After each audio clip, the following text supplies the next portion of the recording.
Well, hello, writers. Welcome to episode number 187 of How Do You Write? I'm Rachael Herron. So pleased that you're here with me today. Today, I have a super exciting and vibrant conversation with my new best friend, Jennie Nash, who is a force in the publishing industry. She's a force as a writer, she's a force as a book coach, and also, we just found out that while we were talking, we are basically the same person in different bodies, in different locations. And it was, sometimes I run into people like that. I'm like, oh no, that's no.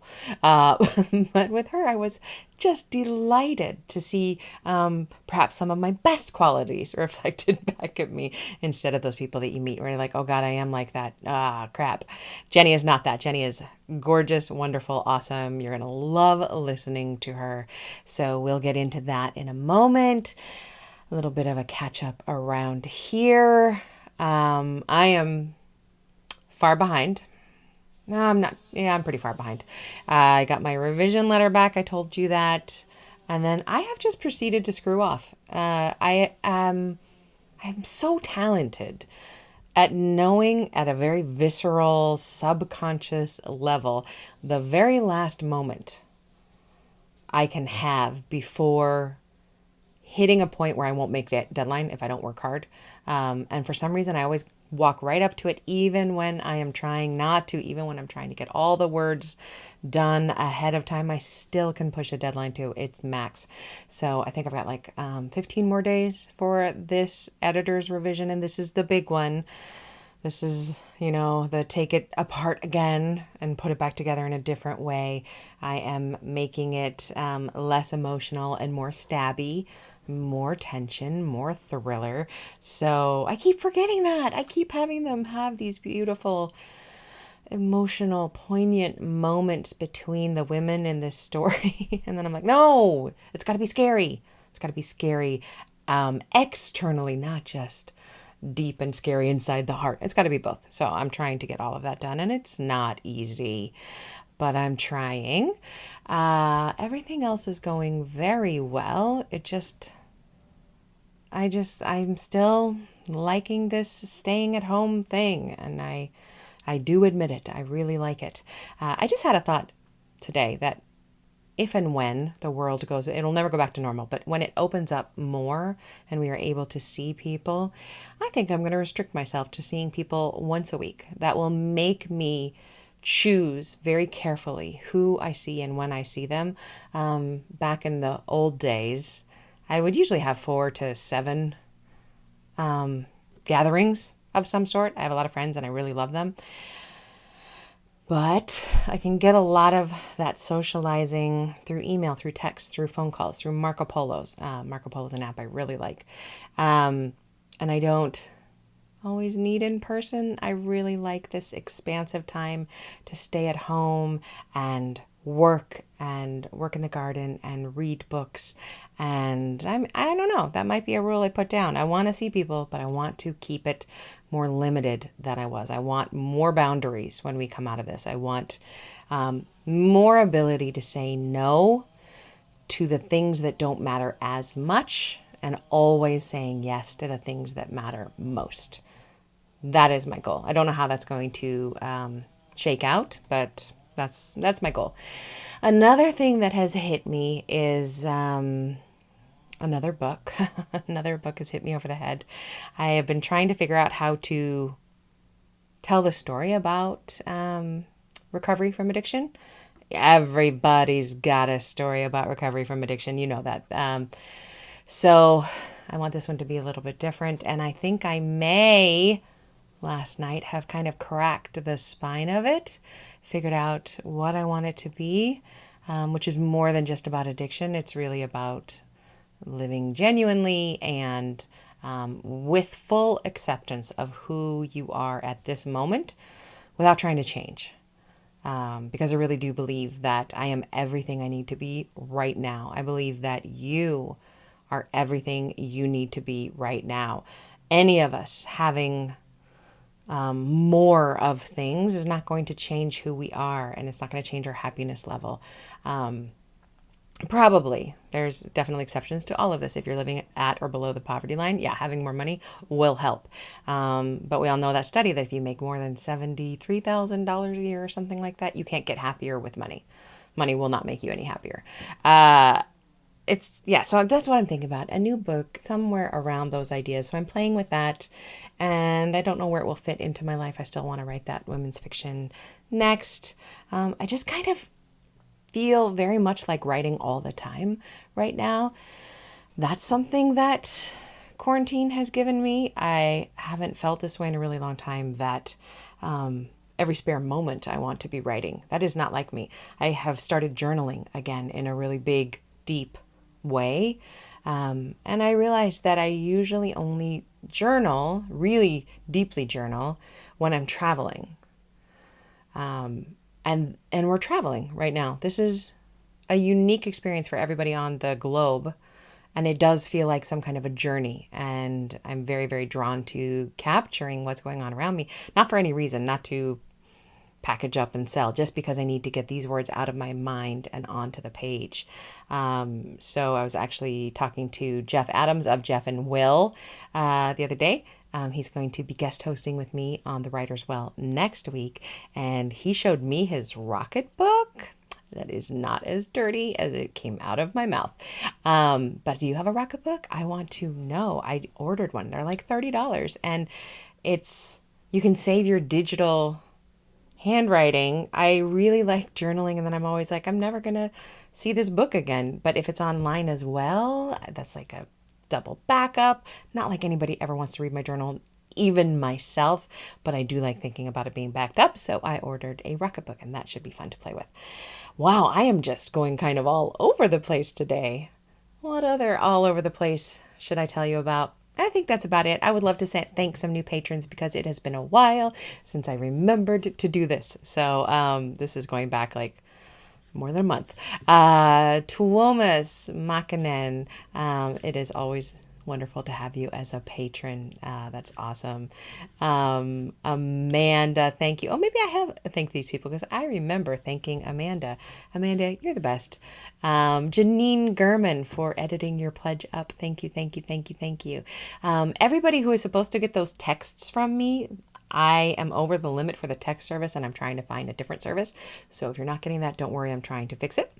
A new patron, Megan Kroll, and Jennifer Harris, and Jill, and Naomi Stenberg. Thank you, thank you, thank you so much to all of you. It really is and makes the difference in my being able to write those essays from which come these book ideas and whole books. So if you would like to check out any of those essays on living the creative life, you can always go to patreon.com/Rachael, Rachael, and check those out.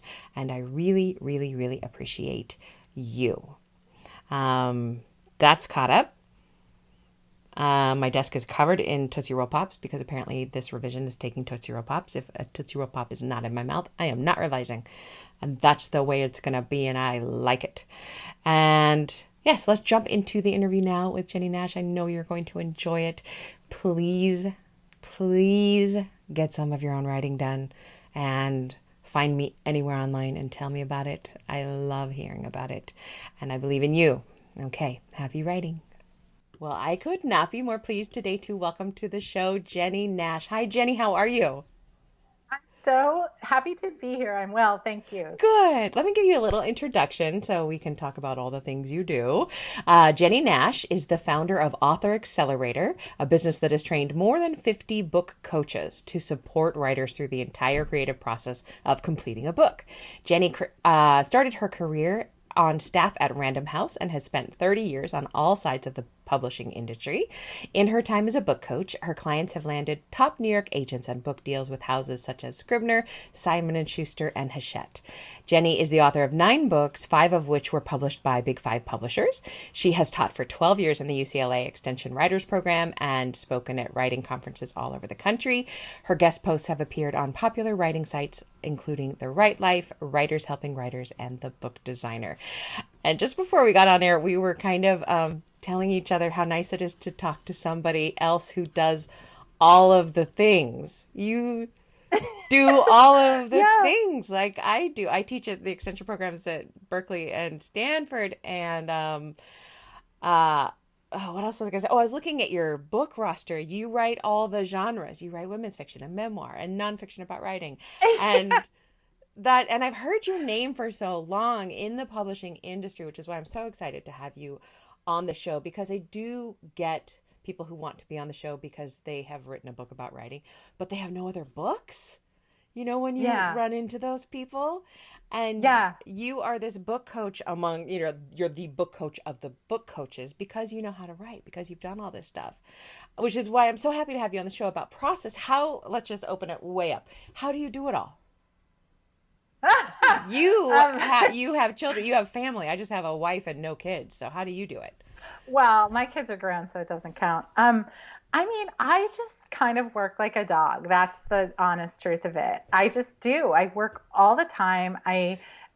People sometimes say like, do you have superpowers? And it's like, no, I just work all the time. And that, there's upsides to that and downsides to that, which we could talk about. But I just kind of refuse to give up anything. I want to do all the things. I'm just greedy. I might just take this. We've got the questions I always ask, but I might go a little bit freeform with this too. What do you give up when you have to give something up? I mean, the honest truth is I will give up my health. I Oh, will. yeah. I will work myself to, I get migraines and I will Me work too. myself. Stop it. I know that I'm Really? working too hard when a migraine knocks me all the way that's how I go out. I work until a migraine knocks me to the ground. Yeah. Okay, so you know what I'm talking about. Like a Yes. migraine is not just I'm gonna take some Advil Oh, and no. feel better. It's not a bad Migraine headache. is like, yeah, it's like you have to get under the covers in darkness and not have anyone speak to you, and you can't eat and you can't Yep. listen to any music. You can't. You're out, and yeah, so I until my body's done, and it's not something I recommend. Strangely enough. But that's the truth of it. And I'm trying. I mean, I've had them for 28 years. So when I say I'm trying, it's not a new thing, but Yeah.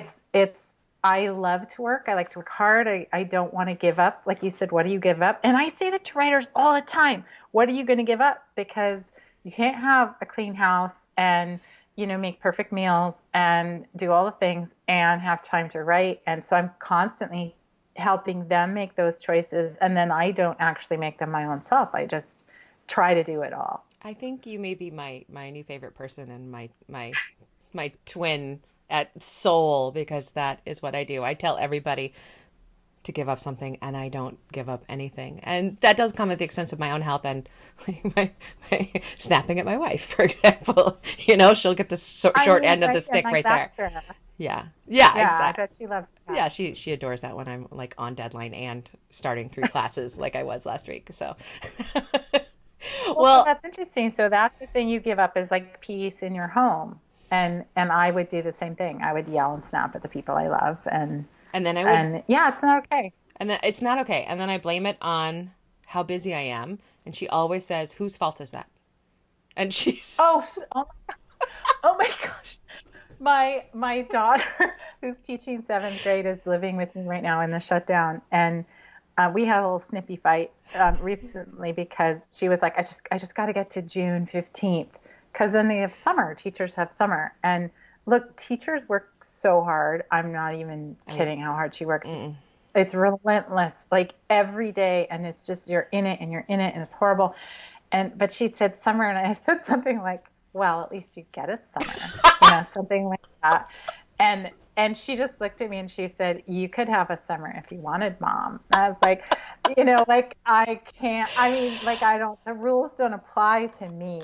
And I could orchestrate that. I'm in charge of my own destiny, but I don't. Not that I buy into any of this stuff, but what is your star sign? What is your astrological Oh, sign? Gemini. Oh, okay. I'm a Cancer. All right. At least we don't have that. At least we can't blame it all on something otherworldly. So when you are writing your own books and when you're not coaching, what is your writing process? What does that look like? So I don't have a habitual practice. I write in bursts and I write in fits and starts, and I kind of, it's almost like fever writing. So it's hard for me to say exactly when I do it, but I love writing at night. I love writing late at night, and I love writing like Saturday morning is the dream, when nobody's going to email or text or call or knock on my door or ask me anything. So I like to get up early and write. I like to stay up late and write, and it's all about just avoiding the wave of demands. I don't think I've ever heard anybody say that so concretely, but Saturday morning is a delight to work. That is so, so true. Right? Yeah, I hadn't Yeah. actually, I usually try not to, but yeah. I, Well, I love another thing I always tell my writers that I don't do is I say there's no cabin in the woods. And by that, I mean, you're not going to get the fellowship where they bring you lunch in a basket and you go off the grid for 3 months and you get to write your book and you do it in 3 months. Like, that's not happening for you. That you have to make your own time in your own life, in your own way. I'm always saying that and talking about that.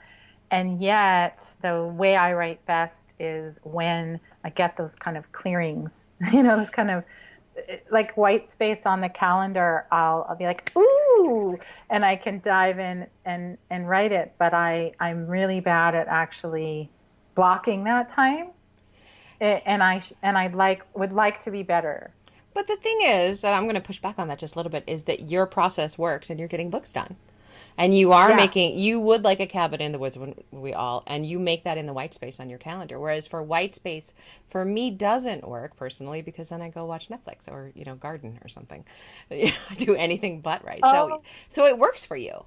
Your method is it working. does. It does work for me. And I've actually really deeply loved the shutdown because oh, you have? I'm passionate about it. I don't ever want it to change. I hate it for how bad it is. I hate everything about it for medically and all that. But I, yeah. I'm sad we have to go back because what I realized is that the energy, the calendar energy, I call it. So like, are you free on Saturday night? Can you come at 6? Should we do it at 7? I don't know. Maybe we should do it Sunday night. Like that, just that energy. Or, ooh, the person I want to hear in concert is coming. How much are the tickets? Should we do the balcony or should we do the thing? And should we go? Like, I love that all being out of my life. Me too. Right? That social energy. I mean, I love my friends and my family and all of it, but and what I find is that I am so eager to work that I'm like, if I get to an evening and there's nothing that we have to go do or that we plan to go do, I just want to work. So it's weird how much I like it. I like most of my parts of my job except for first drafts. I struggle with the first draft. Are you a first drafter or are you more of a reviser? Or are you in all things? I like all the things. I mean, I like all the things. I draft really quickly. I revise really intentionally. I like all the things. I do. I do. And that makes you a perfect book coach of book coaches. What is your biggest challenge then when it comes to writing? Um, Gosh. Really, it's just finding the time. I mean, with the writing itself, I've taught writing so much and I help people so much. I think I've internalized a lot of the things that, it's like the things I help other people with that they don't do well is putting boundaries around your idea, really defining what that idea is going to be, maybe saving that for another book, or maybe taking that subplot out because it doesn't fit, or like the structural decision making and the shape of things. I have so many of those conversations all the time. I think I've internalized those. So when I sit down to write, I tend to just know what to do. That's a good feeling. It's such a good feeling. Yeah. It's such a good feeling. I find such enormous peace in the writing process. I feel like I recognize my voice that's been with me my whole life, and it feels like coming home. And it just feels like, oh, here I am, and that's my favorite part of it. So the challenges, that part of it is so strong that the challenges almost don't matter because I want to get to that feeling. That is gorgeous. What is your biggest joy when it comes to writing then? It sounds like you have a lot of joys to choose from.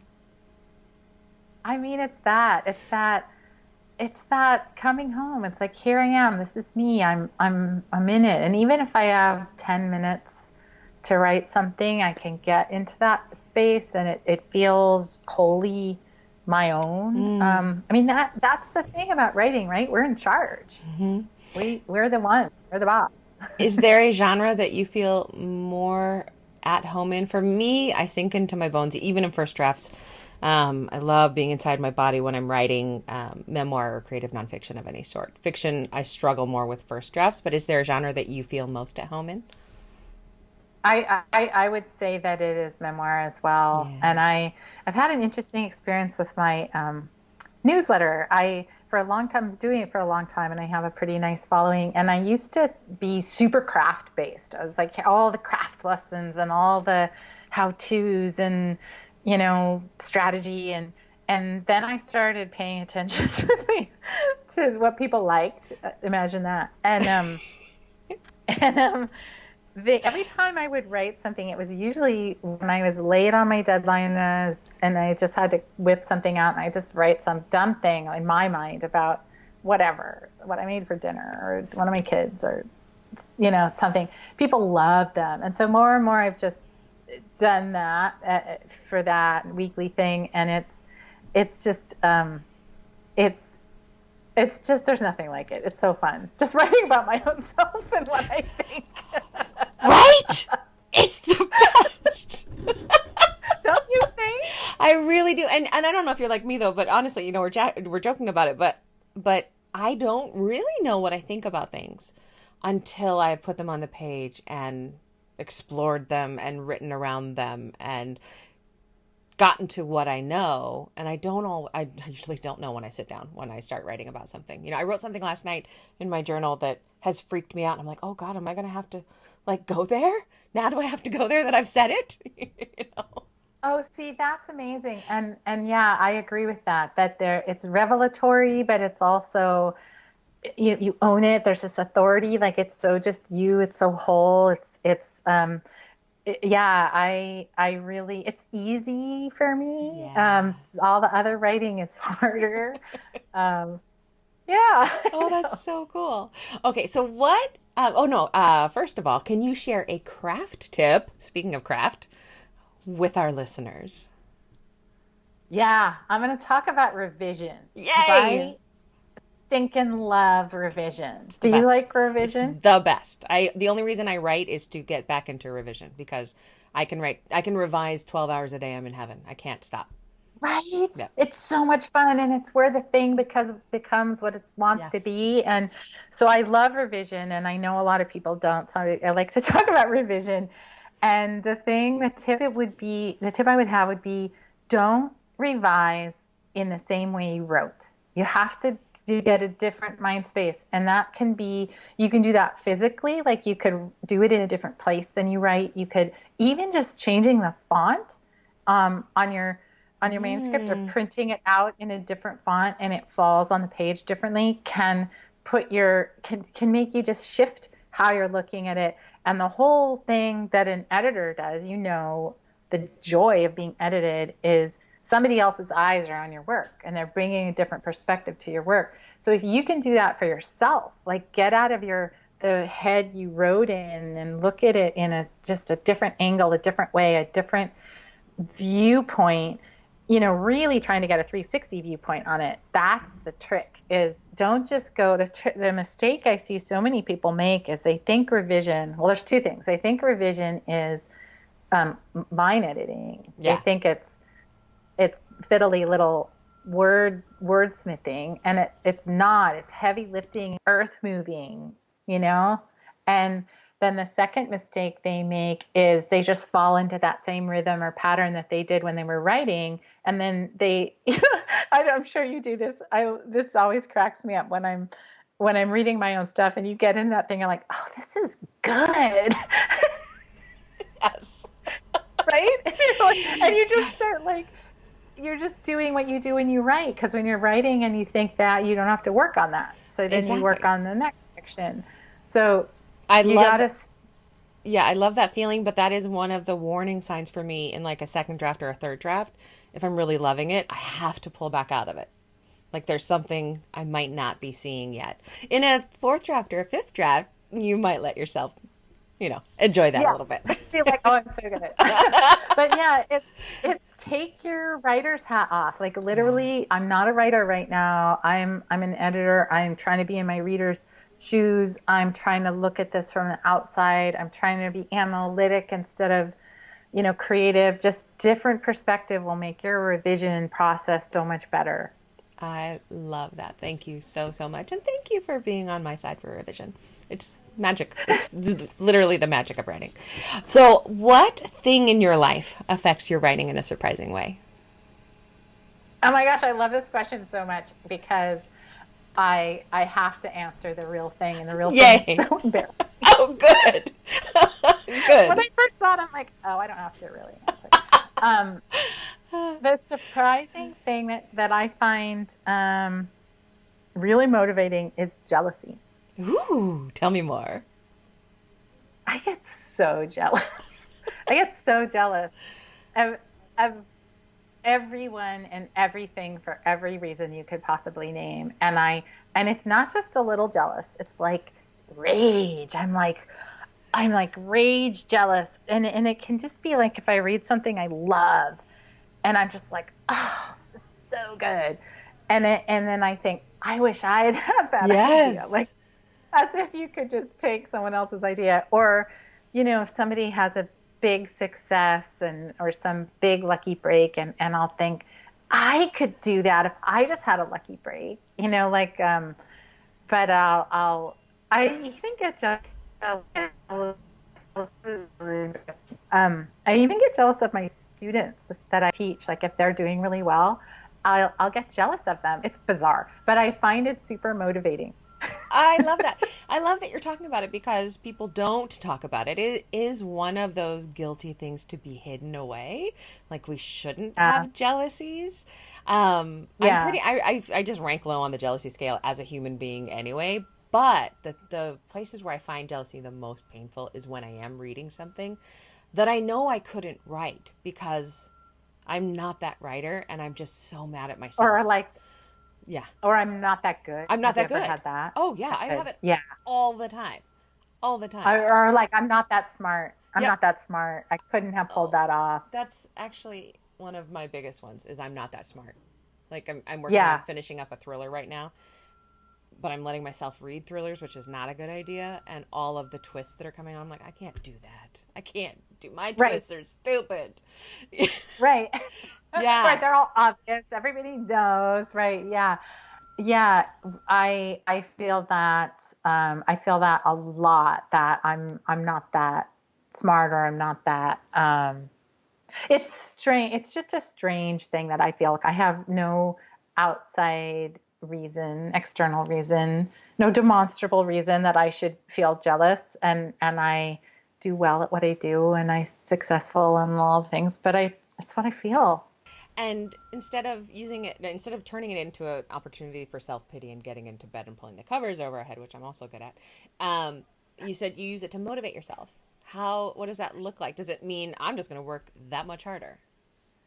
I mean, sadly, yeah, I Yeah, think that's that's part great. of what the drive comes from is I'll get angry or mad or jealous or needy or whatever the jealousy feels like, and then I'll say, well, I'll show them, or I'll like paying any attention to me, right? Or But like, it well, works. yeah, like I'm gonna just work that much harder or apply myself that much more, so it gets me, like, it's fire, fuel for the fire. You're harnessing it. You're not just letting it be a distracting emotion. You're actually harnessing it. And I really, really Yeah, love hearing that. Oh my gosh. I feel like I yeah. could talk to you all day about everything. Um, and I'm immediately signing up for your email newsletter, by the way. I know Oh that. So no, now you're gonna be like, wow, she just chit chats about her. that's all I do. And that's what people love the best is when people love talking about their real lives, and fantastic. Okay, so what is the best book that you've read recently, and why did you love it? So I tend to be behind everybody else because I read all day and I work with words all day. So I read very, very slowly. I love to read, but I'm always way behind. And I'll say to people all the time, like, oh, did you read whatever? And they look at me like, yeah, before the movie came out. And I'm like, oh, there was a movie.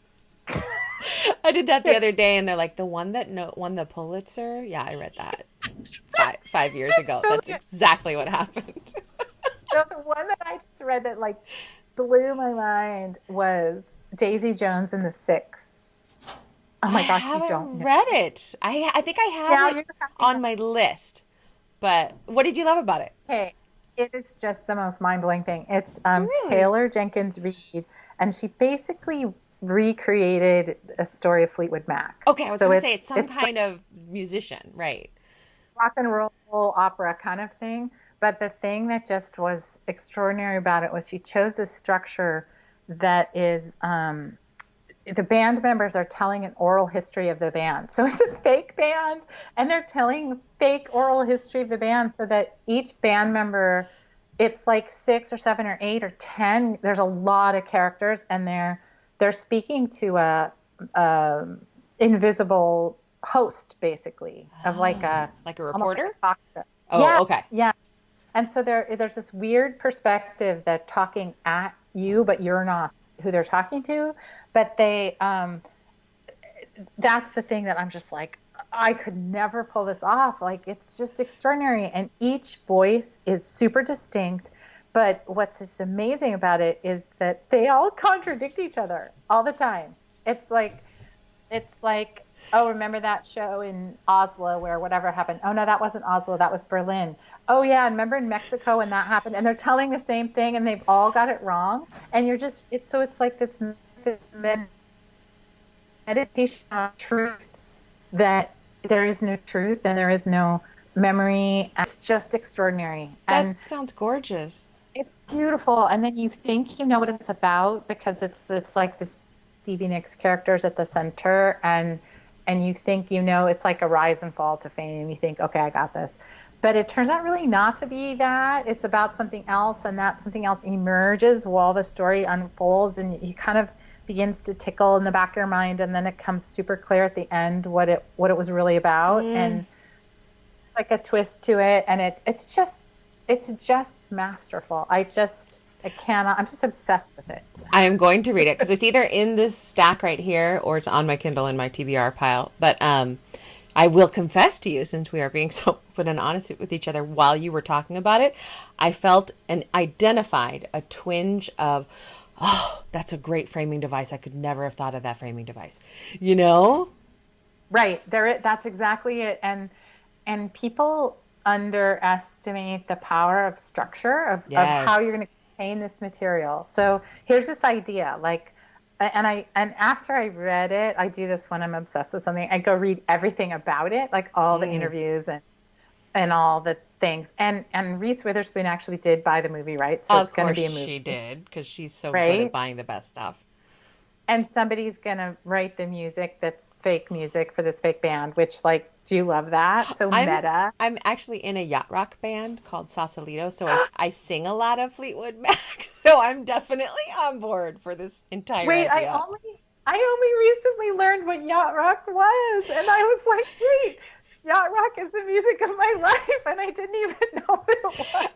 It is, I will say, it's more of a recent term that people have coined for that time, late 70s, like maybe into the early 80s, but it's so good and it's so fun. So this book is absolutely something I must read, tonight. Right, you have to. And I mean, if you can do it, if this is your jive, I would recommend the audiobook, because it's just a tour de force. It's just amazing. Is it read by different characters, or is it one narrator? You know what's weird? I can't even tell you. I think it must be different. It has to be different. Interesting. Yeah, I loved it. I have audio credits. And it was that thing you and I talked about. The whole time I was reading it, it's like you're holding in your head these two things at the same time, like, I love this so much, and I just cannot get enough of it. It's so great. And the experience of being in it is so amazing. And then on the other side is that like, I could never do that. I could not have thought of that. I would have just written it straight thing. And how'd she even be so bold as to rewrite the Fleetwood Mac story? Like, that's pretty ballsy. Like, there's that chatter the whole time of, underneath it all. What I really love about this conversation right now is that other people who have less experience will be listening to this. And my students are always saying, I can't believe that you have imposter syndrome or that you feel this way about your, the revision letter that you just got. And, it's good for everyone to know that this doesn't go away. And we use it to serve our art and to get back and to try harder and never rest on those proverbial laurels, right? Yeah. Well, I think there's a lot of people believe that when they get to where you are and, you've made it in their mind because they're just trying to get to the first rung of the ladder and you're way up the ladder. But there's really not that big a difference between what you do and what they're doing. But it feels like it's going to be different they think it's going to be different when they get to where you are. Yeah. And I think there's a lot of disappointment from people who are published when a writer first gets published is they realize like, oh, it didn't change my life. Yeah. I still am who I am. My writing is still what it is. I still feel doubt when I sit down. I still wonder if I'm any good. There's still dishes in the sink. There's still, the whole world, like 99.99999% of the world still hasn't heard of you, Right. Right. Yeah, it doesn't change your life. I mean, the kind of life-changing thing, like a J.K. Rowling or a Stephen King, that's like the 0.01 of the 0.01%. Yeah. Yeah. And the rest of us, though, get to do this and we love what we do and we get to chat to each other about it like this, which is amazing. And now I would love to turn this over to you. What would you like to tell us about? I know you have a recent book, right? I do. And tell us about Author Accelerator. Tell us where to find you. Tell us all the things. Author Accelerator is a company on a mission to train book coaches. So we train book coaches to help writers and really trying to raise the bar on this industry. Kind of what we were talking about earlier, that this is hard work and it's long. You need to commit yourself to it, and having someone in it with you by your side is sometimes the best way to get it done if you're not finding that you can get it done yourself. Yeah. And I sort of stand in opposition to the write fast, write a bestseller overnight, you can do it, in 90 days kind of thing. I just, you can draft something in 90 days, 100%, and you can get an idea down, whatever, Yep. But like to get from beginning to end, that's not happening. No, and I have students who are like, I wrote a draft and I'm going to put it on Amazon now. And I mean, you can go for it. Yes, you can. It's not going to go well for you, but okay. Yeah.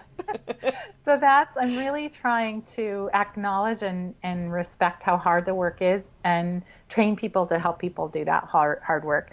So you can find us. We'll put some special stuff for your listeners at Author Accelerator. I have to decide what it's going to be, like your whole name, just your first name. Oh, let's just use Rachel. Yeah. But it's spelled funny. So, it's the Rachael.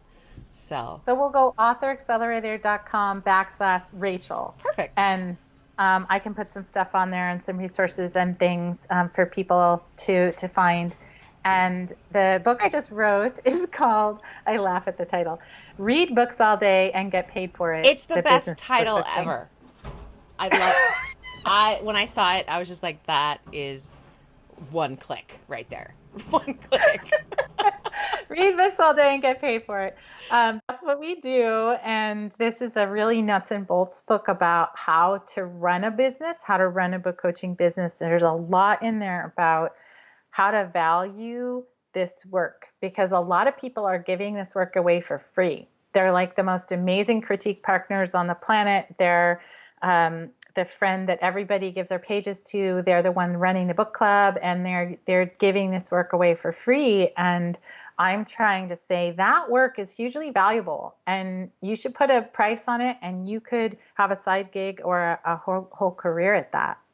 I love that you have done that. I have actually seen some friends, like, I am not an idea generator. I'm just not. But one of my best friends, Adrienne Bell, you say, what should I do with this idea? And she helps you. She's got that 30,000 foot view that she's able to bring to this kind of thing. And she's monetizing it now with her Plot MD, and just seeing people use their skills, and the fact that you're giving this book to people who can then use their skills to get paid for having Yeah.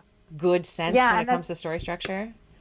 And Yeah. the sad reality is that it's a creative business, and a lot of women are in this business, and those two things together, our culture tends to devalue, so I'm just fighting against that we need to value that work, that, I mean, all creative work, but people who are helping creators, and people who have that skill. And that's what I'm on my soapbox about. And this book is a good start. I love it. Oh my gosh. I have enjoyed this conversation so much, Jennie.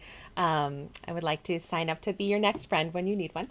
So I'll be there. Put me on your waiting list. I don't even know where you live, so I won't bother you. But I think you're fantastic, and I really enjoy you. And I've loved talking to you. Thanks for having me. Okay. Well, happy writing to you. Thank you.